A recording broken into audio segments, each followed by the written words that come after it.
Good evening, everybody. This is Ken Boone with Whiskey Wednesday Weekly. Tonight we have a unique guest, one that I met at just a casual bar setting down in downtown San Diego, Shane Lundy. Shane is, I'll butcher his title. So tell me again what you do for a living. Oh, I work for a company called ClientPoint. I head up their strategy as well as their revenue, and it's effectively what I've been doing for the majority of my career. But you mentioned it's like internet and disruptive space and things yeah, like that. This company specifically is in what a lot of people look at as like sales enablement, but the whole world of SaaS, software as a solution.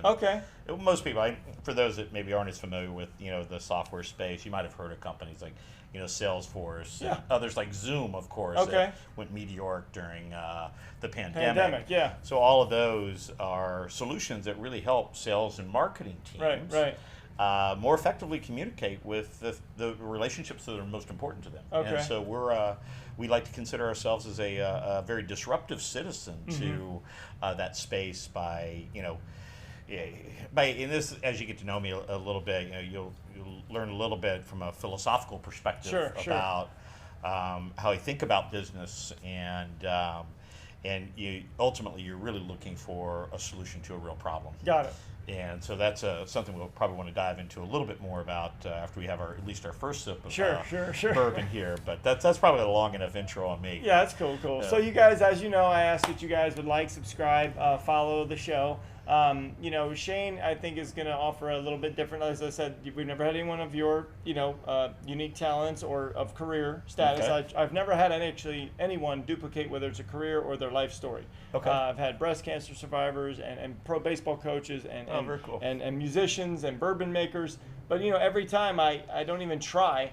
Like next time I'm going to have a comedian in a couple of weeks. So it's like unusual how I meet all these different people and no one's kind of crossed paths yet as far as what they do. Because everyone has their own story. So that being said, tonight we're just going to focus on 4 whiskeys. We're at Shane's downtown 17th floor overlooking Petco Park. I mean, not to toot his own horn, but it's an amazing place. The view, which you saw as the opening, that's kind of what he's looking at every day outside his when he just works. I mean, if you see his little station over here, he's like, oh, I'll just see the amazing bay of San Diego and the buildings around me. So it's definitely a great atmosphere to have, I guess, if you're during the pandemic. So we'll get kind of right into it a little bit. I obviously, as I interview guests, we talk a little bit about your story. So we'll try to dive into a little bit about who you are versus what you currently do, even though it's super interesting. We want to kind of know what made you get to where you are today, right? So that being said, we will start the show off. So tell me a little bit about, real quick, tell us first, like, where were you from, where were you born, and just kind of a couple minutes of that first before we do our first shot. People ask me that a lot, so just to give context, so I'll do a quick little microwave tour, if you will, from born to where I am now. So it looks like a bow tie. So if you start down in Florida, the deep south, Ocala, and move from there, of course, way before I had any control of my life, but moved from there to Mississippi to spend a little bit of time in New Orleans, Louisiana as a kid. But primarily settled in Lake Charles, and I still have family in Lake Charles, and it's where I went to high school. And as the majority of your kind of growing up, years, my misspent youth, I would say, where I got, how might you say, as everybody grows up in, we're all victims of bias that is taught based on where you're born and where you grow up, and so deep south bias is of course a very interesting perspective on life. One that I very quickly did not really associate with very well, because I was more into the arts and more into diversity, and really was very curious about science, and so that was that was where a big portion of my life was spent. But my motivation was to find what I consider to be evolved humans.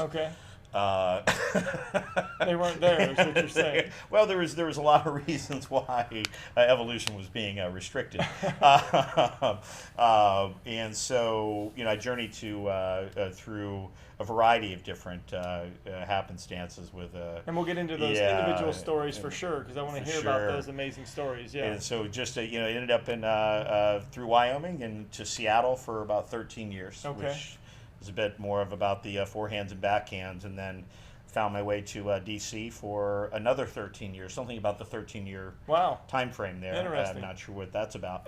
But because I did move to Lake Charles whenever I was when you were 13. 6 years. Oh. No, when I was 6 years old, but I left at 19. Oh, I got you. And so when you do the 13, math up, 13, yeah. we'll see if anybody in the audience can guess how old I am. Dang, this guy's like 170 years old. That's 7 13-year tours, right? There you go, exactly. You look good for 87. Oh, yeah, thank you.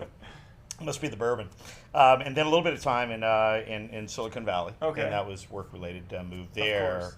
And then had the opportunity to move down to San Diego and took that opportunity. And, Sure. But most recently, in this building where I'm at now is only in my third month. And Oh, wow. So I've watched more baseball in the last 3 months than I've watched in my In your entire career, right? life. That's awesome. It was, yeah.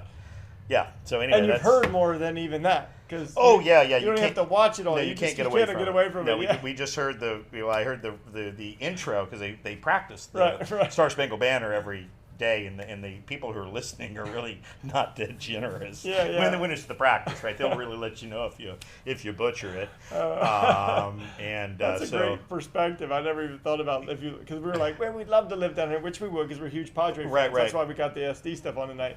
But it's funny because, like you said, you wouldn't realize that every night you're like, oh my God, do I need to hear someone rehearsing Star Spangled Banner a moment, right? Right. And then hear it for the final time when the actual game starts. So that's and then I'm sure the monster trucks are really going to be, those are. We've come like 5 or 6 years, so you're going to love that night for sure, or Yes. 2 or 3 nights. But what we'll start out with is a quick shot. Okay. And then we'll kind of get into more of we'll unravel the bow tie, if you will. Oh, okay, cool. Because I really want to talk a little bit about what some of those things are, because that really is what makes us who we are. Those things that you've done and those journeys that you've taken, other than your brain and your intelligence and things like that. So we're going to crack open the first one. Will be the Basil Hayden Dark Rye, which I've never had on the show. It's actually one of our favorites quickly. My wife and I actually tried this out about a month ago at a local place called Holiday Wine Cellar. Sorry about that. Oh, that's okay.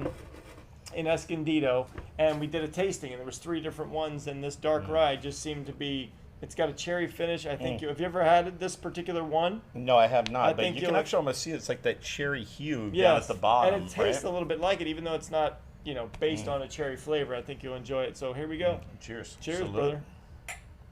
And it's good, neat. You'll be That's very surprised. nice. Yeah. It's got a little bit of a bite, like burn, but it's not overwhelming. It's actually smooth, right? It's on the south side of Listerine for burn, though.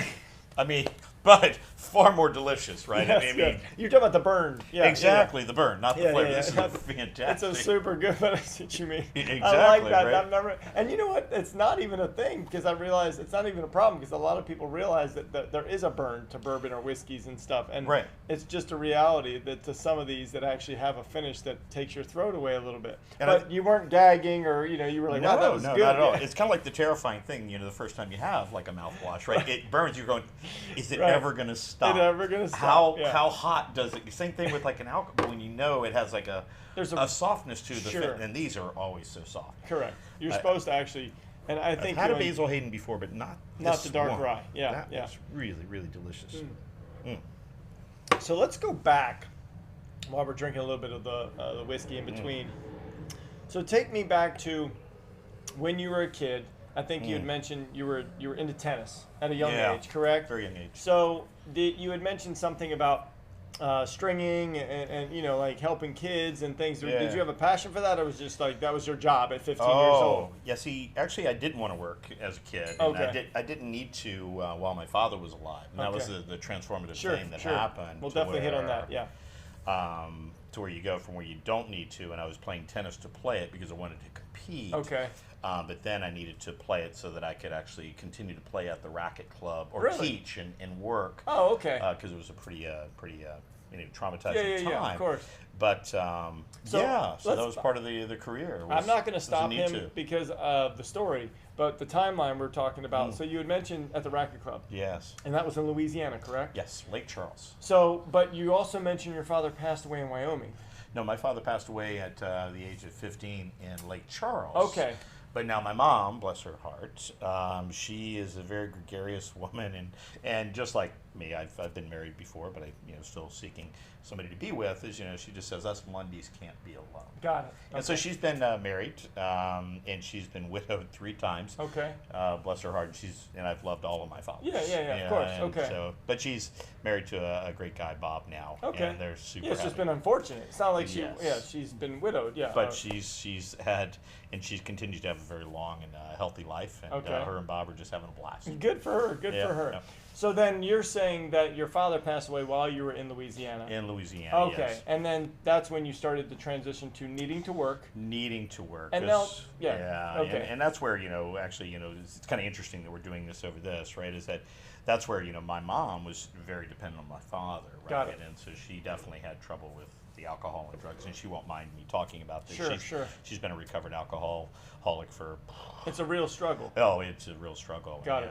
But that's really what kind of saved her was my second father, which Ron Jelmstead, a wonderful Swedish man that she met in Lake Charles when she was going through chemical dependency. And there's Bella. I think Bella might join us. We have 5 cats, so don't worry about it. Bella does not. I don't think she's a bourbon fan. Bella. No. All right. No, she's not. She already walked away quickly. But yeah, she might be eyeballing the door here. So, so she really was saved by Ron. But the story of how I moved from Louisiana to Wyoming was that he got an offer to run the chemical dependency unit in Wyoming. Got it. This is Ron. Ron. An offer to marry my mom, and I said yes, and all of us said yes because he's a great man. Right. So she moved there, and I stayed behind in Louisiana trying to take care of myself as a senior in high school. Okay, you were still in high school. Oh, Got it. Yeah, senior in high school and trying to get into college, which, I say, they say, where'd you go to college? I said, well, my brain attempted to go to McNeese State, right, couple years. Okay. But I found my liver was getting a PhD at LSU, right? Just because I was kind of lost. I was going to. You said like he was like spotty at best, right? Yeah, it was spotty at best. But I mean, I was focused on what I wanted to do, but just not on the process because it was just I was lost as kind of on your own, right? Thinking I could do this, but really I couldn't. And my mom, she was needing help, and so. Didn't burden them, but they noticed I was struggling after a couple of years and sent me a little olive branch, which I took. Of course. Which was really great. So I got a chance to live with Ron and my mom at a happier part of their life before he passed away. Okay. For about a year and a half, but it also let me get my feet on the ground. Sure. And this is in Wyoming now. In Wyoming, and that's where I really got back into the tennis career, if you will, and started to get back to where I wanted to compete and play again. Now, how old were you at this time? Now I'm 19 years old, 19 and a half, and in the frozen tundra of Casper, Wyoming. Never skied before. Saw very little snow, so took advantage of the opportunity. Learned how to ski. Went to Casper Community College, halfway. Right. Another college, right. I think maybe we were having too much fun on the ski slopes at that point in time. And again, just back to playing tennis again and being a kid. Okay. And that felt cool, but then the transition from Wyoming was just opportunistic and kind of silly, which is the 400cc Yamaha. Right. Now talk a little bit about that. What do you mean by that? Yeah, so it was now feet are on the ground. I've got a job, doing well. Played in the Wyoming State Open. It was a professional men's tournament, so won that and beat a guy who was working in Seattle, Washington, or Tacoma, Washington, and he goes, "Well, I'm working out in Tacoma, and we need somebody to run our junior tennis program." Oh, okay. 19, not that's that sounded like a job offer to me. And you beat a man, correct? He was a man at this point. Oh, no, he was maybe 3 years older now. Oh, okay. But he had this program or whatever he was working with. Yeah. Well, yeah, he was there, and then the guy he was working with, Dave Dixon, dear friend of mine. So still good buddies with those characters, some of my longest time friends. But yeah, so we had a blast, but I jumped on my motorcycle. I thought it sounded like a job offer to me. Right. And so 19 years sounded like a job offer. So I Wilson tennis bag, couple rackets, got my basket of balls on the back. This sounds like tennis career to me. Yeah. I stuck literally a couple boxes in the UPS and sent them to Dave Dixon's house, who I'd never met. Who never offered me the job, right? Or never offered you to ship stuff to his house. Oh, no, none of that. And so I showed up, and so Jason was, "Hey, man, I took your boxes, I got them back here," and I said, "Awesome. So where's the club? Right. You know, I want to go get started. And so Dave, he goes, well, yeah, well, you're definitely interviewing for this position. I said, great, I'm here for the interview. Right. And he goes, well, where are you staying? I said, I haven't figured that one out yet. But it's all good. I'm only 19. He goes, yeah. right there on the couch. I said, That's perfect. nice So, of him, yeah. Oh, they were great. So Yeah. we had a blast that night, got to know each other, and then the next day I was in the tennis industry in the Tacoma area, Okay. officially full time. But no offense to Wyoming, but I'm sure the scene was a little bit better in Tacoma. It was a nice upgrade. Yeah, Okay. It was a big club, Yeah. and it was an interesting club, Sprinker Recreation Center, because that's where the ladies' Olympic ice skating team would practice. Okay. It's where the Thunderbirds would practice Okay, too. right. It's like for me, I hate hockey. Ice skate. Oh, hockey. Hockey. Okay. I got Yeah, into yeah. hockey, right? Okay. That's the first time I really watched hockey. And so Right. those amateur hockey players, they beat the hell out of They're each other trying to get insane, into the right? pros. Yeah, exactly. 17, 8. I could relate to them, right? Right. It's like, so you had the girls in there who were skating, who were vicious. Right. And they beat the hell out of the hockey guys. Yeah, and yeah. They would skate circles around the hockey players. But it was just fun to be in that environment, leaving and seeing it in just the cultural diversity Okay. at that place, Right. compared to what I saw in Sure. Louisiana. It was, in one day it was day more and than night. a lifetime. Yeah, right? yeah. So anyway, a little bit of how we got to the Seattle area and the tennis industry, and but I stayed in that area through 13 years. 13 years, and until I was 30 years old, and bounced around from a couple different clubs and kept building my. Moving up in the different position, you start kind of as an assistant. And that was as a company? Or was yeah, this a club? Yeah, so I worked for a club initially as like you kind of go on as like either a 1099 or Gotcha. independent contractor, Okay. and so you learn how to run your own business, pay your own taxes, Got and it. do that stuff at a very early age. Right. And so then eventually that kind of grew into my own company to where I'd take over running a tennis facility, Oh, but I'd okay. also contract with the city and run some of their city programs. Very cool. So I'd contract with the college so that all the students that were on the college team, Sure. on the tennis team, they would have a tennis coaching job. Okay.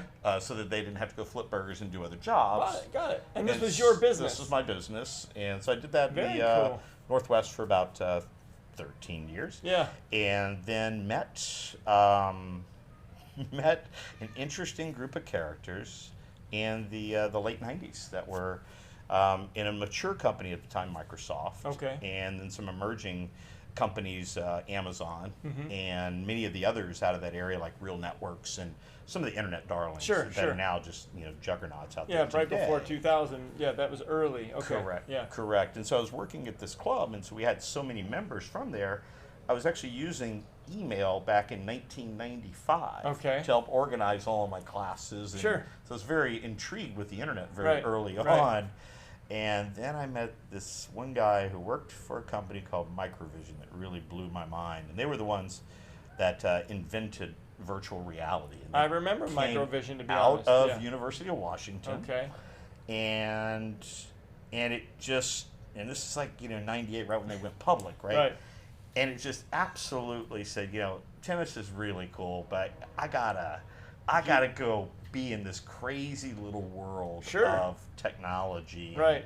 So very quickly found a way to transition and worked with actually one of my students who was an adult student who was in the internet. Mm-hmm. And I had an idea for how we could use the internet to provide better insurance coverage to all of these boys and girls clubs and AAU and these others that were really in a liability pinch. Kind of things that you're working with, but you kind of merged the two together. You thought. Correct. Niche. It's like Yeah. you need volunteer coaches, but volunteer coaches, they're only covered if they actually went to Correct. the class, but Right. they only had 30% attendance of the class. And so the insurance company is charging the AAU how much? 100%. Okay. But they would deny all the claims if Got there was it. an issue because why? Because they didn't they show didn't up. have it, So yeah. all I did is I used Microsoft's first learning management system, did a license with it, Mhm. packaged it up and created a program, did a separate deal with an insurance company and said, hey, because right now this policy over here, they've Right. got a monopoly on it. Right. I said, will you underwrite all the coaches that do the online training? Okay. Because their primary insurance company said, no, we're not going to do that. Okay. they saw it as a wait. Why do we want to increase our liability Right. and our cost structure? So we found a competitor. So very quickly we got a pretty neat little business. Nice. And so that was kind of my introduction into how you can leverage the internet in ways that were somewhat of a mainstream solution, right? Most people don't realize that the first online transaction where somebody was actually ordering something online was pizza. Okay. Right. It was Pizza Hut. Right. They ran an ad on Prodigy. Right. And somebody in New York clicked it, and Right. they said, "Oh, I can order my pizza right here." And then Right. the next thing they know, they ordered a pizza. That's freaking awesome, dude. So those fun little moments in history, I love to kind of always try to reflect on those because they're really pivotal. And it's anyway, we can get really nerdy and go way back in history and start talking about ARPANET and those fun things. But you guide us in where we need to go because absolutely. Well, we're gonna you need to finish that. Okay, you got to keep me on track. Because we're gonna do your here. Hirsch here next. Ooh, yeah, that's a new one. Yeah, this is one honestly I've never even heard of, and that's pretty bad That's saying a lot because I have had about 45 bottles at one time. And Shane. That's okay. I responded. No, I'm sorry. Shane ended up saying, "Hey, I'll get a couple bottles," and he found a local liquor store here, right? And the guy said, "I'm excited for you to try this because it's actually a good value bottle price, but it's extremely highly, I guess, good whiskey." Yeah. Let's give it a try. Okay. Let's see. I'm if excited the hype. about it. Now, let's see. We got to test its legs. So it's a straight bourbon whiskey, by the way, guys. Let's see. Oh, it smells good. What do you think? What kind of notes you getting in there? I'm getting a little bit more orange. A little less cherry than that. Definitely no burn down here. It comes up to the nose. If you know, tell me if you get that. If it comes up to the nose a little bit more. No throat at all, but it comes up here, yeah, right? it's really soft on the last one was a little harder on the throat. This one comes up the nose, yeah. But it's super delicious. I agree with the orange for sure. What else you got in there? Oh, my wife wants to taste Oh, yeah, you got to try that one out. She's sitting on the side. Oh, can I let her out? Yeah, of course.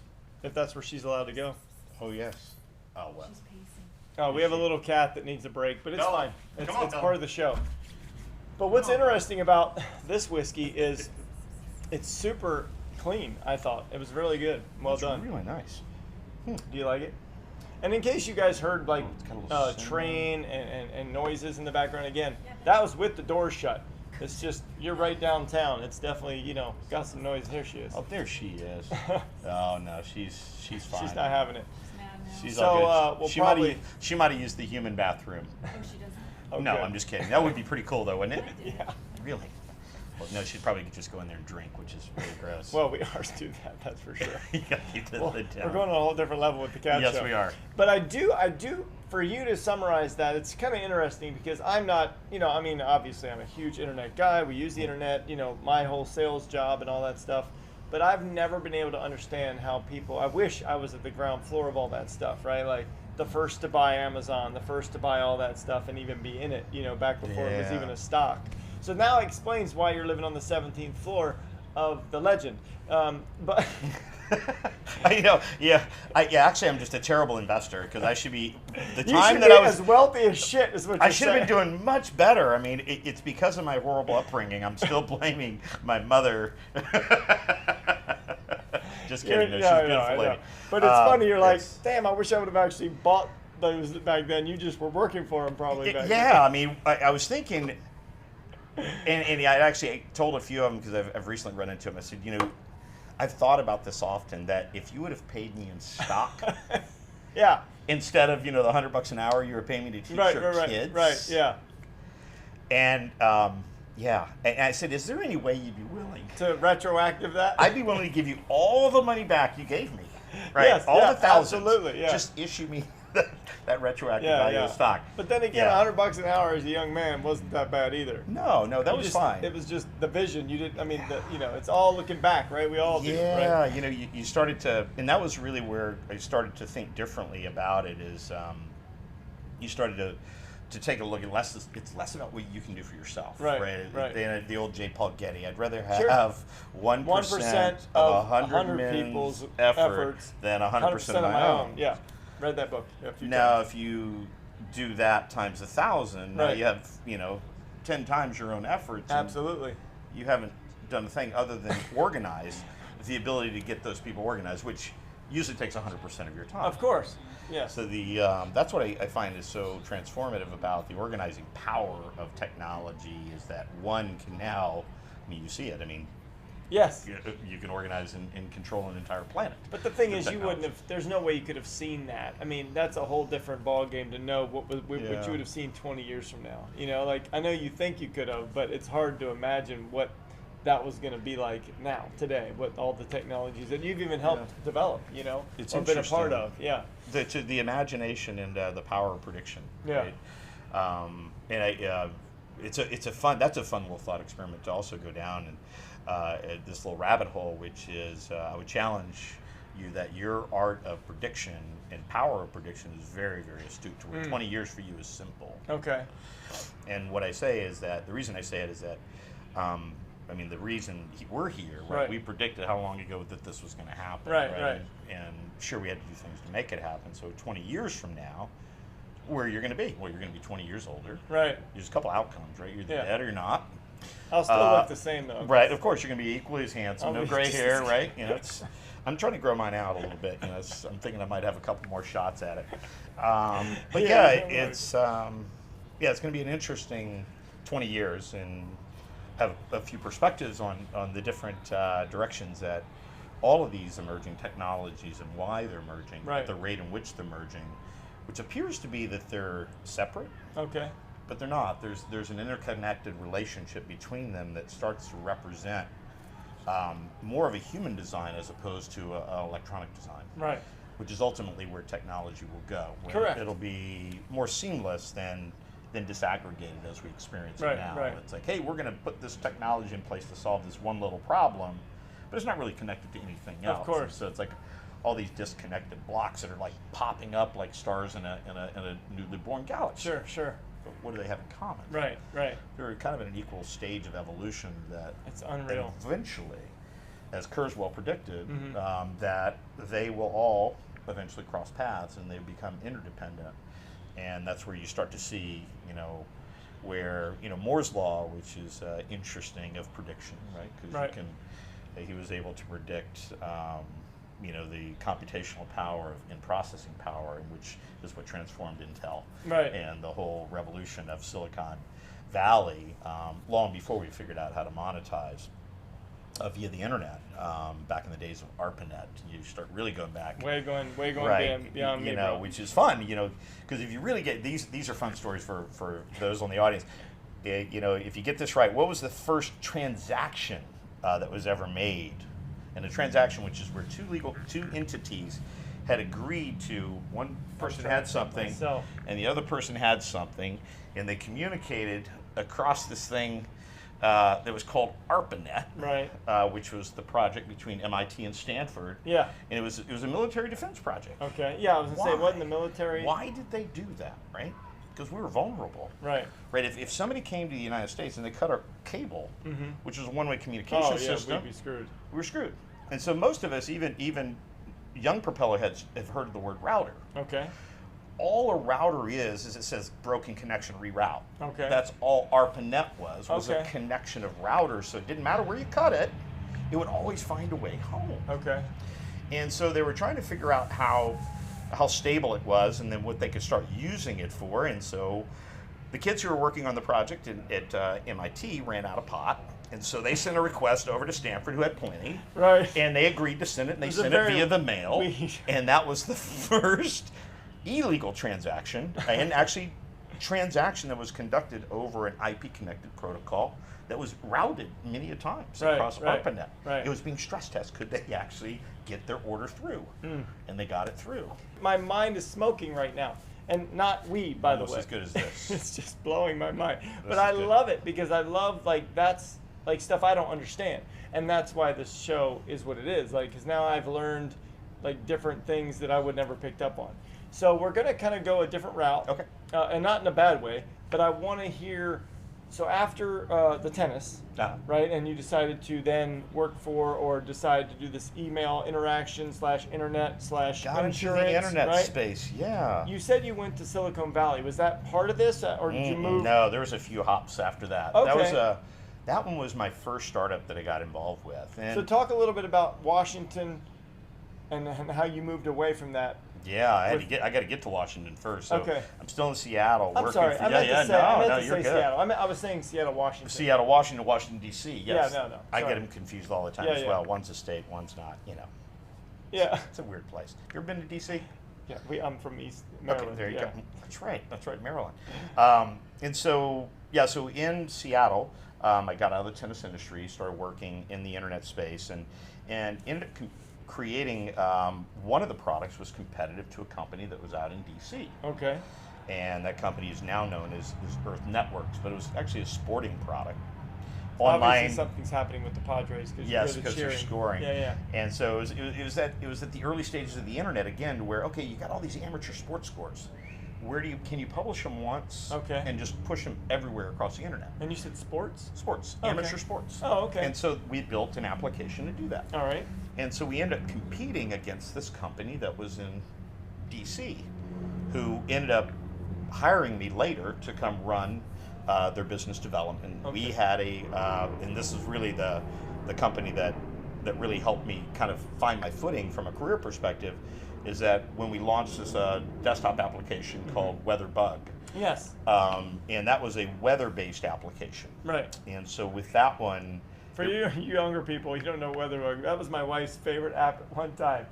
Huge desktop, like WeatherBug. She checked it all the time. Mine. It's funny. Mom's. Yours did originally. And Mom's. Yeah. yeah, that one went crazy because the utility of it was very straightforward, right? Okay. We're going to put the temperature next to the clock, and Right. it turned out that people were using the internet. The first thing they'd always check, Weather. perfect. Yeah. And so we did a deal with all of the OEMs. I got 100% on that quiz, didn't I? You're 100% so far, right? Number 2 is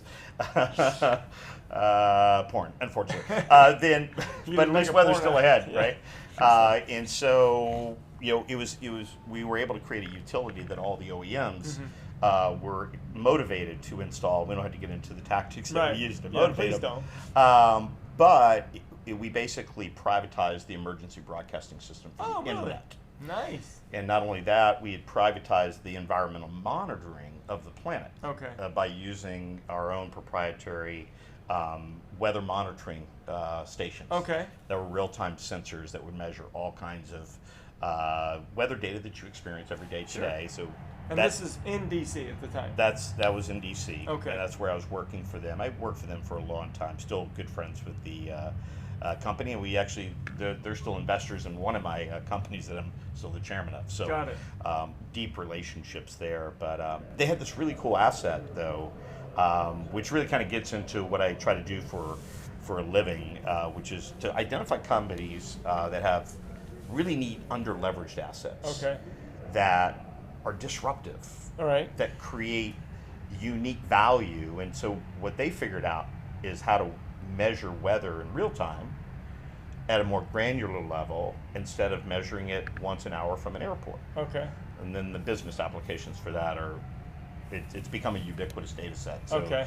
you literally, if you consume data, if you ever look at weather data, you're using weather at some point it's been Sure. touched by Earth Networks. Of course. And so that was a really cool ride, but what came out of that was a lot of innovation in the advertising technology space, in the environmental sciences space, in GIS, global information systems space, in the user-generated content space. Social media was like blowing up and going Right. crazy. The casual gaming space. If you ever want to play a really fun game, play Tornado Jockey. It's one of my brainchild, and I convinced Earth Networks to give me $250,000 to build this game, and it actually allows you to drive a tornado and blow shit up. Really? It's fantastic. That's awesome. A You know world we're of about to do interest. another whiskey, by the way. Am I not so keeping up? This is a really solid one, though. Yeah, I Keep going. know. You better knock that back because we have 2 more to do. Which reminds me, we're probably going to pour the third that you just drank. Well, you said I got to knock it back. Right, because we have to. Hey, the good thing is we're in Shane's house. So this one next is the Evan Oh. Williams. Now, again, I'm not like most of the time on the show. I don't have usually your lower end. You know, I mean, I have a couple. No offense to Evan Oh, no. Williams, but But the bottle and They barrel deserve is all a the special, offense that you're going to send them for their normal, but not the bottle. not the bottle and barrel, bottle and bond. Excuse me. It's actually Yes. a special bottle. You don't see bottle and bond a lot. There's an actual lot of rights to it. It has to be in the barrel at a certain amount of time. Certain barrels, never changed barrels. It's a whole different thing. So for them to have a bottle and bond, And it's 100 proof. and oh, absolutely. So you're excited about that because you're already feeling the buzz, I think, of the other two. Oh no, not at all, not at all. This guy. Wow. Padres must have scored again, and we'll get They must to that have. in a We little can bit. close that yeah, door can if you you shut think that that's a now that little we're in the? loud. Well, now that we're in We the. probably shared enough of the game with Yeah, our. yeah. Babe, enough Oh, she'll about be the okay. cat. She'll be fine. Yeah, she's gonna survive. You know, worst case is. Yeah. You can mostly still hear water. the game, which is weird. Like I said, this is like your life, right? You know, you just got. It's called. You have those little sound machines, right? So I could just tell. I won't tell her, but Yeah, just yeah, turn yeah. on something, a little background noise. All right, let's taste this Okay. one. Oh yeah, let's do it. I'm excited. Ooh, that might have the most interesting Yeah, nose. I'm Look at excited that. about that one. The nose is definitely different, but again, bottle and It's bond. more gotta closer be- nose to here. What do you mean? That's a good one. It's and you know what's funny? It's almost in between. No nose, It's full. less throat. Just It a is. tiny bit of You know what it is? It feels You know, these feel really full going down, right? I mean, Correct. it's almost like it's like You can- syrup. Yeah, yeah, yeah. This one feels a little bit empty, Yeah, a little right? bit It's just thin. it's really thin. Yeah, yeah. And I like Wow. Evan traditionally as like your everyday. It's like, you know, the Jack, the Evans, the Right. the what other one do we have? I don't know. The other ones of the world The that are kind Pendletons of like are the nice. yeah. Oh, That's a little Pendleton. higher Yeah, I up, thought you yeah. were gonna go with that one tonight. Well, yeah. No, I got a bottle of that at choice. home. Yeah, But, hey, Canadian whiskey. Had to get something that was new. Yeah, That was fun. that's true. That's amazing that we tried that one. But I have never tried the bottle and bond, Evan Williams. So, So this is 3 new ones for me. I'm having 3 for. oh, you normally have the 46. I've only had the 46. I'm gonna go for a second take. And what was the one that I told you I was gonna bring that I had no idea? I think you said the double eagle. Yeah, the double eagle. Yeah. Yeah, 12 Yeah. year or something like that. Something yeah. like that. $14,000 a bottle. Yeah. No, that's not gonna happen. Come on, I dude. would All you never gotta buy a do is bottle just like ask that. Weatherbug to send you some money. Oh no, that deal is done. You know, I know. Weatherbugs no more, right? Now it's all about the apps. They actually, yeah, I mean, Weatherbug was sold to an ad tech company. Oh, okay. The application was. Well, the I would think that's the assets. Apple Weather app at this point, right? Well, no, there's a company that was in the advertising technology space that Okay. used the application for local geo-targeting that would power. Because if you had Weatherbug, Right. all the other applications that were on the phone would have all the geo-targeting capabilities. Got because it. Makes sense. Weatherbug was the only app that people left running all the time. Got it. And so if your other apps weren't on, they had no idea of your location, so they couldn't deliver ads. So they figured out a way to connect one connected app to others, so that so I want you to pause that thought because Yes. you just hit on something that I think everyone in America wants to know, but we'll Which get is- that at the end. No, Uh-oh. I've got it. I'm going to keep that. everybody in question. America wants to know it, and I'm supposed to have some sort of a perspective on that. You just gave us perspective, but Okay. I think I pulled it out of you, Oh, not wow. on purpose. Wow, So do it now. the last part, I don't no, 'cause know. it's a We're gonna have to closing wait for question. it. It's a closing question. it's wait for it. So Wait for it. the no, I won't. The last part of before we not the last part, but Right. I want to talk about from Washington D.C. to where you are now, being Oh. a VP of this company. Like, give me the story between there and you know, a couple transitions without getting too techie. I want to know your story. Perfect microwave tour. Very fast. The pivotal event was after leaving Earth Networks, standing up a company called Altum Digital, which had 2 of my patents Okay. that I originally authored in Earth Networks, acquired out of there to run my own agency. Okay. Stood that up, had a president come in and run it, Okay. and then started running my own consulting agency. Mm-hmm. Spent a lot of time with a company called BuySafe to where helped them redo their technology, not too nerdy, but it was a new e-commerce security platform that they had Okay. patents on. Okay. Helped them beef up those patents and found other applications for it, and we ultimately were able to do what's called OEM that Of course. technology to Symantec Corporation, and that ultimately became a big portion of their overall security suite that they sold off. And now that technology is effectively almost ubiquitous across every e-commerce transaction. Okay. So similar effect of what I was trying to have on kind of the weather and the environmental monitoring space. I saw that there was a serious threat to buyer confidence in buying transactions online if an online retailer wasn't guaranteeing their transactions and it wasn't backed by an institution who could do due diligence on the seller Okay. and protect the buyer if something went wrong. Okay. And so that was what our patents were around, is e-commerce security and guaranteeing transactions. Okay.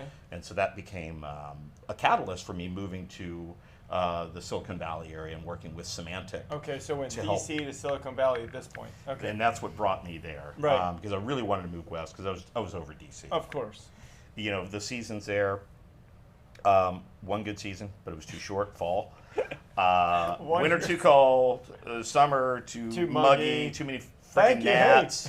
You owe me a soda, bro. It's not, exactly. I knew that term. It's not the Washington Nationals, it's the Washington Gnats. Because that's what you get. You get a spoonful of gnats, a absolutely. Teaspoon for every 18 holes you play. You want to play some golf? Ready? Come on. Absolutely. Gnats are yummy. Or just jog. God, it's just horrible. And you know, why are your teeth dark? I don't know. I thought they were white. In your eyes and your ears and your nose, I just remember that. And yeah, so I was really over it and took the first opportunity to move back west. Yeah. And had a great time in San Jose, downtown. Yeah. And lived there. And had the opportunity, which was an interesting part of my job at Symantec, is that I had to train the team in Cape Town, South Africa. Okay. That 100 sales development reps that were trying to sell our new product, and so I had to go down there for a few months and help train them. So that was a nice little stint. That would be nice, yeah. But yeah, so that was what brought me into the Silicon Valley area and loved it. And you know, then a friend of mine. A funny thing is the gentleman I now work with again, who I worked with at Earth Networks. He and I are back together again on ClientPoint. He's our CEO at this company. And you're the VP. Yeah, so I run strategy and revenue, and so I'm on the executive team. Right. And we're having a lot of fun, and it's what a crazy year though. That's right? Unreal, right? It's been a crazy year though. I mean, for everybody. That's what I mean. Yeah. Like you were saying, and I appreciate your comment on your email when you were talking to me. You said, you're like, it's been a crazy year, but I'm way more blessed than like you. Way too many other people are having a much worse time than right, I am. Right, I mean, you can't complain. Is what you're saying. Oh my God, yeah, no. I can. I still do because I'm just a whiny little boy. But it's still we everyone's got their own thing. Like it's not to that point where it's like tragic, but at the same time, it's like we all are having our moments. Whether it's being home and just banging out your computer, and that's all you can do. You can't go in the office. You can't associate with people. Everything's via video and everything. Everybody, So it's been a long 16 months of like, and when we met, like I said, it was kind of things were opening up. Yeah. This was just about 6 weeks ago. Kind of there were dividers at the blind burrow down the way. Yeah. We were just having drinks, separate quarters, and allowed to do our thing, and then we're like talking through plexiglass, which is a weird dynamic. It is. But I think that in all, I guess what I'm trying to get at is your journey has been from a tennis guy to a tech guy, but not really even knowing that was the direction you were going to go. It just kind of happened, right? Yeah, it really was. Without schooling. That's what I want to get at. Like you were spot checking all these schools, but you never got a 4-year degree. No. You just kind of had opportunity because you were there. You were smart enough. You understood it. You were making contacts. And then people saw your vision. There was something that I learned that sticks with me every day, and it goes back to the discipline that athletes have to have, or anybody who's going to accomplish any level of excellence. Right, but in your case, because you were an athlete striving for something, it applied to just there. picked up. Yeah. But the life lesson that I learned is, in the art of mastery, which is it's a very disciplined science. When you think about. And many people are familiar with Dr. Erickson, who's one of the godfathers of the science of performance. And he hypothesized that there was 4 quadrants of behavior and performance, right?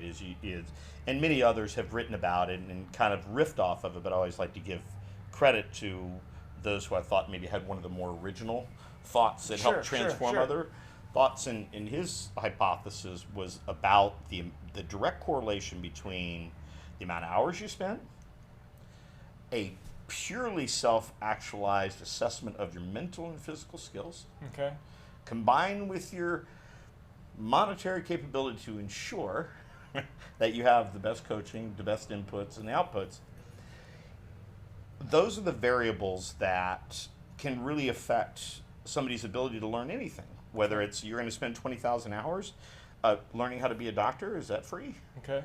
Right? And Yeah, no, no, is it free of, of all these other constraints that really can become both inspiring but also inhibitors for a lot of people. Right. And so, but one thing that is always that I love about that, any science or any rule is that there's so many exceptions to that rule, to where those that, against all odds, they did not have all these means, but what they did is their motivation moved them beyond the means. I was going to say surpass the means. It Yeah. surpassed it, and those are the ones that I kind of stop and awe at.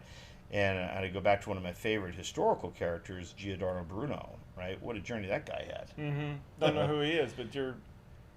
First I one... hate to feel stupid. No, I mean, the first one to imagine that, beyond what Copernicus was doing, Yes. that, hey, the Earth... maybe maybe everything doesn't rotate around it. Right. Maybe. Yeah. Don't put me on the cross and burn me to death for it, but I'm just saying. But he imagined something even far greater, is that, wait a minute, maybe this isn't the only one. Right. Maybe there's actually other life forms. Right. How do you think that went? Yeah, not good. 1400s? Yeah. So anyway, he died a horrible death, but he sent a great message. I love that. Anyway, Anyway, horrible death, yeah. and it was really horrific and had just a terrible life, but he did send something across the ages. Sure, yeah. Is that, the courage to seek the truth is something that humans in our evolved state, when we get outside of our own ego and our own bias, Right. we'll always go back to our ability to recognize patterns. That's good. And that we can truly connect with the human beings that we are and disconnect. Hopefully, this is my hope for mankind. If not, I think the faith is pretty shitty. Is that we are able to disconnect. Because if I would have grown up and maintained the same bias that I grew up Of course. down in Louisiana, Yeah. and Things would be different. if it never evolved, right? Right. I would look at the world completely different. That's a good Everything point. that happens is 100 in the stories I would tell. Yeah. The messages I would send out across the universe could be completely skewed. Right. I don't know if it's any more right now than not. Sure. But at least my perspective is I'm 100% convinced I have zero knowledge. Right. I'm 100% convinced that at some point in time in the future, everything I believe today will eventually be proven to be false. Okay. And I think there's that same element with every human being, because there's too much out there that we've yet to discover Okay. to help us really be certain about anything. Right. No, I got you. Right? And No, so I 100%. love the journey of perspective. And, Okay. And usually you find that there's no tension in perspective. Sure. There's no. Because it's perspective. Yeah, it's not that I'm right It's or not, wrong. yeah, exactly. It's just right. Right. It's just perspective. My perspective I right like now is I'm thinking I like this one so far the best.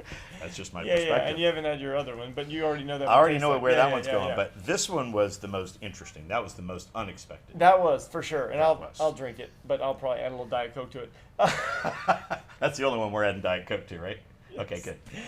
So I have two more things. Yes. Drink that. Oh, soon. gosh darn it. Because we have a 46. I have two questions, and we'll get to them not so much quick, but I think this story will be quick, and then the last point that I was going to bring back from earlier. Yeah, that one. Uh-oh. So we're going to taste this after the first question. So my Okay, first good. question is I want to bring up, you mentioned that you've journalized certain things every day for 33 years. Yeah. So just tell me where that came from, and is that part of your success and what you do today, and what happened there? Because 33 years puts you back in the 20s. No offense. I think that's about where you're at. Yeah. Yeah. So, and that was really where... Because I think journaling is important, or keeping notes and things. So I want to. Well, it first started with art pads, Okay. right? So even if you really think about your first art doodle book, pad or art book. Yeah, right? yeah, that little I still sketch have those, paper. right? So that it even from goes all the way art back class. to there. It's just, and then I started putting stories and experiences, and then it started moving from just words and pictures to. Then it started turning into business plans and patents, and then all these other things. So I still have all of my journals on my bookshelf back here. But beyond that is the digital journal asset is probably 10 times greater than that. Okay. And the usage of what my passion was growing up as a kid, which was art first, second was sports. Right. It allowed me to really express myself through all these great tools like PowerPoint and Photoshop, and so where I provided a lot of value to companies, to where I come in as a strategy consultant, is that I wouldn't have to go contract out to have all the PowerPoints built. Because that was your thing already. I just already knew how to do that, and so I just Very applied cool. that and built experiences that would help me effectively sell my services better. Right. And that was just something that I loved doing, and probably the it's kind of a weird thing to think about, but there was one ad that I created for American Express, and it was I ran on the weather bug, and it was such a silly graphic that I created for them. But we didn't at the time we didn't have a graphic design team, and we were selling these experiences on Weatherbug that you had to know how to operate the thing. And so any one of these ads we ran it, and then we did the math. It had like 1 billion impressions or something, and it reached like 50 million people. I was going, okay, so how many people's art is viewed by that 50 million people? Exactly. And so it was just one of those weird things which really compelled me about advertising, and why I started getting into it and started to think about that dynamic. Okay, so what replaces subscription? I mean, you said, will cable ever be free? Yeah. Right? Will Netflix ever be free? So what replaces that? What makes that obsolete? And that was one of the questions that I'd asked that led me to the discovery of this interesting I assume ads is what you're saying, right? Well, it's different. It's slightly different than that. Okay. It's if you're willing to have a relationship with a brand, not just agree to look at their damn ads. Sure. It's like I am willing to, because people, if you think about it, they're always buying something. Of course. And if I knew, let's say, if I knew that I needed to buy a car, it's coming up, and I knew that I could get my Netflix for free if I agreed to, see, or even agreed to just say, I'm going to go ahead and buy again from you, and you make commitments to brands, and they basically underwrite different elements of experiences. Then you go, okay, well, what's going to disrupt the buying of the automobile? Okay. Right, and so you start kind of going down this path. You say, well, wait a minute, why does all this crap cost so much money? Why does that chair cost it? You know why? Because you got 100 companies trying to build the same damn chair. Right. Limited resources. So the disruption to all things from a monetary perspective, I challenge us all to think about it, is what happens when we're purely a resource-driven economy. Okay. That brands don't bring capabilities to market. Humanity solves problems together in a jointly funded effort. Okay. And if not, for me to solve the technical crisis of encryption, for example, 20 different companies going at it. Okay. We're all competing for the same hires, right? We're all stealing each other's shit. Right. None of us are launching the best that we can because we're underfunded, we're under-resourced, because we're spending too much on marketing and sales, pretending like we're where we should be. We're not there yet because we are inefficiently going to market because we're not resource-driven. We're 100% monetary-driven, which leads us into these, how might you say, solutions looking for a problem. Okay. So if we got rid of all the solutions looking for the problem, my math is we might have a couple thousand companies left on the planet. Okay. Awesome. Right. Now, but what do we do with all the resources that left these companies that are really obsolete? Right. It's a resource-driven economy. Humans are resources, and we can leverage those resources and do it in a way that brings solutions to market more quickly, so that we don't have to have these made-up jobs that we can do with automation. Right. No, I mean, there's so much made-up work that we do just because. I literally saw them dig up the sidewalk here and put the same damn sidewalk in. I said, "What are y'all doing?" And they said, "Well, the concrete's been here a while. We had a couple cracks." Some of the 2 quarters. And they've been jamming on this stuff for they're just making shit up. Yeah. Just to it's just like and I'm just thinking about all the the carbon waste and all this stuff that's going on. And you say, well, in a resource-driven economy, that wouldn't happen, right? You just always be looking and say, no, it's not what's shovel ready. It's not what's politically correct. It's not what's politically expedient. It's not what some politician or a corporation said, "Hey, this is what we need to do," we say, "No, no, no. Humanity as a whole, right? We're as Sagan warned us, Yeah. In the little pale blue dot. Right. This is where we make our final stand. Right. Well, the last Resource-driven economy. We got this. We can make this pivot. Yeah, we can. We got this. It's going to take a few more shots. It's going to take a lot more work. Woo! I tell you what. One more. Yes. And to be honest, I'm going to go through. First of all, this is his, by the way, so this is good stuff. Like his. So we got Maker's 46. Now, obviously, this is just a good whiskey.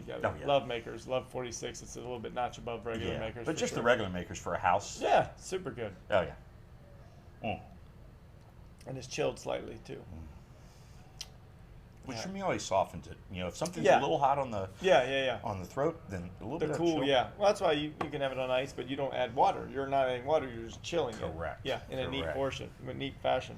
Mm. So I have one last thing, and that was to bring back the weather bug / how you were talking about how the other apps didn't have access to, the location and everything. Yeah. So to finish up, we know that today's world, and it sounds like you would know a little bit about it. Today's world, we can be talking about something, right? And then the next thing you know, your phone brings up an ad for that particular product that you were having a conversation about. It happens, right? Or you search, and then 3 days later, it's like we have sales on all this stuff, okay? Yes. So whether they're listening, I'm not talking about that. I'm not doing a conspiracy. I'm just saying you were talking about how WeatherBug was the only app that had access to location, right? Because it was always running. That was a long time ago. So I feel like, how does that all tie in? And I'm not talking about Big Brother. I want to know technology-wise. And we're wrapping up. So a short answer. Yes. How does that happen? Like, how does that link where you search something in the algorithm or you say something? Satellites circling in a geosynchronous orbit at 60,000 feet away. Okay. Or 60,000 miles away from Earth, right? And so that's why there's so much fear about, space and debris, space espionage. Big Brother watching. It was not Big Brother. Right? It's what controls, right? So if you have the satellites perform it's more of a geospatial awareness of what's going on the planet, right? It's what allows your car to navigate. Okay. The only reason this is one of the funnest. This is one of the funnest. Parts of the job and working in a security company with Symantec is we got to ask ourselves the question, imagine, if you will, that every car on the road is driving autonomously. Okay. And then somebody hacks 60,000 miles away and now all of a sudden sends every car on the road in any direction they want. That is the greatest threat, and one of the reasons why autonomous driving is going to be a challenge on a ubiquitous scale. Makes sense. Until we have what would be considered an impossibility, which is an impenetrable security scale, to where you could actually take control over devices at scale. Got it. So we've got to, and there's a technology hurdle that we've got to get to. I'm not going to get too nerdy to get there, but that's one of the, and think about it as well, one of the greatest threats. We were saying, okay, today, if you get a pacemaker, you can monitor that through the internet. Right. Sounds great. Yeah, it sounds fantastic. So somebody freaking hacks it and shuts your heart down. Right. So we were asking the questions about, at what point and how do you control access and do it in a way that leads to adoption? And then how do we not have foolish adoption that absolutely leads to calamity? Okay. Because we are literally one policy away from one major hack and sending 100 million cars hurling into wherever they want to go. Wherever some hacker wants to send them. Wow. Can you imagine? That's scary. That is a global challenge with what's called the Internet of Things. Okay. The more our devices get connected. Yes. Right. The more realistic that becomes. Which is why the silly argument always comes down to is, so is it going to go the path of peaceful collaboration, or is it going to be the Terminator, right? Okay. And those are just futurists as we think about it. Every futurist is actually a science future fact writer. Okay. There's no science fiction, it's just science future fact. Of course, yeah. And so they're predicting, you have these two crazy outcomes, but they're very polarizing, and they get to some point in time that requires that. I think if humanity is not in a resource-driven economy and we're still driven by the oligarchs that make decisions based on profits, we will go Terminator path. Okay. If it's controlled by humans, and we're in a resource-driven economy, then it's going to go in a path that is going to be more something that allows humans to survive. And the thing will not make whiskey obsolete. Got it. So, as we said, everything's eventually obsolete. Got it. And let's make sure that this is one of those things. We wait at least as long as the dinosaurs. I mean, hell, they were here for 250. Exactly. 250 million years. I mean, we can be here for at least that long. We're not even here, now, a million? Hopefully. A little more bourbon, a little more conversations with you is going to help get us there a little faster. So I'm very excited. There's a few other characters who I'm sure would love to come here and talk in a different vein. Yeah. But in a similar vein along these lines. Yeah, so, well, you're more than welcome to bring it on. I will tell you, it has been, my mind is blown. I mean, honestly, you were, I think if people are watching and they understand what they saw tonight, it was a guy just taking, like, you were just doing your thing. Like, you weren't even, like, that's what's in you the whole time. Like, that's what you think about. That's how your mind is just always working. And it's not even like a theory. It's just how you see everything. And it's not it's rare to meet. I mean, I'm sure there are people like you, like with meaning in my mind, it's not that I run into people like you all day that can just talk about that stuff and it just comes naturally to them. Well, there's a little known thing about some people you're familiar with, sure. And I would never put myself in this realm, but there's a blessing and a curse to any level of exceptional competency you ever get into, and it starts to tap into that level of OCD. Yeah. If you think about the greatest athletes of all time, right, they're an absolute mess. Correct. They have an army around them, and so I'm a bit of that same kind of a mess with a hyper focus around transformational things that I believe are absolute certainties that are coming. Right. That kind of hopefully meet people at a point to where it solves a pretty major. Yeah, I was going to say you're point. here to do things though. Trying. You're here to do good stuff. Trying, which is, see, if I wasn't here to just do good things, I might have gotten paid more. I might have, instead of, just 1,000 like square Dr. feet, Evil. I might have floor number 23 that's got like 3,500 square feet, right. But And, you're that human side that goes the good way, and that's the key, and that's why we're sitting here. Try. Yeah. That's all we can do. Try. If you were down at the Blind Burrow and you were talking about blowing shit up, I'd be like, I'm not interviewing this guy. No, not unless it was something fun we were going to blow up. Like blow up in the desert, like a couple cars, but not like bad stuff. Yeah. Right. No, nothing destructive that was. You were talking about going to Vegas with strippers or something. That's different. No, totally not.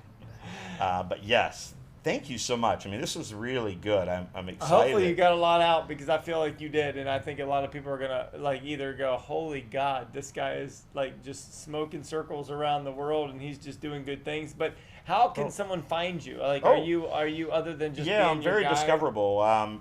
You don't work too hard. Just type Shane Lundy into Google. I'll be the first clown that shows up. There you go. ShaneLundy. Connect with me. Say hello. If you're an entrepreneur, one of the things that I love to do is I used to do dinners with entrepreneurs. Okay. And they would invite me to dinner for me to buy them dinner. Okay. And I'd love to do it. But I said there's one rule. Is when I show up, whenever I show up to buy you dinner, you need to present to me the way that you would present to an investor for your business. Okay. And here's the framework. Tyler Boone. And if you don't get the framework right, dinner's on you. Oh, okay. And I very rarely had them buy dinner. Oh, good. I always got to buy dinner, and it was it was liberating for me to do it, because I remember so many people paying it forward to me and just spending time and saying, dude, I know you want to get out of the tennis industry sure. and you want to do other things. Right. How can I? And it's that. So people who are intensely curious, I love. And if you're intensely curious about maybe your business, you're wanting to start a business, you have a business, you're struggling, feel free to reach out, and hopefully we can figure out a way to help out. And, well, listen, that's amazing, because I've got several people, at least one in mind for sure, that I'll hit up after we get off the 100%. show. But I just want to say thank you to Shane tonight. I appreciate you just being like open, like your story, your intelligence, your passion. It all came through for sure. thank you. And just me and Shane will be obviously friends. I'm hoping. Absolutely, yeah. I mean, if I'm sitting in his couch, after only meeting him one night at the Blind Burrow, I can't imagine. It could be trouble. Hey, we're about to go on the rooftop. We're about to go watch the game. Yes, we are. So I'm excited to finish up the Padre game on his 7th floor. And I'll just say, one more final thing, and it was one of my favorite quotes that I wish I could give credit to. I think it's been reused so many times. I don't think anybody has credit. But it goes back, thousands and thousands of years, and the basics are this. Chance favors the prepared mind. And make sure that the mind is prepared with truth, and seek to challenge everything that you might believe is true today, but really challenge yourself to ask all the difficult questions and seek to solve real problems out there in the world and leave a legacy. Cheers. Peace. See you guys later. Thank you. Have a good night.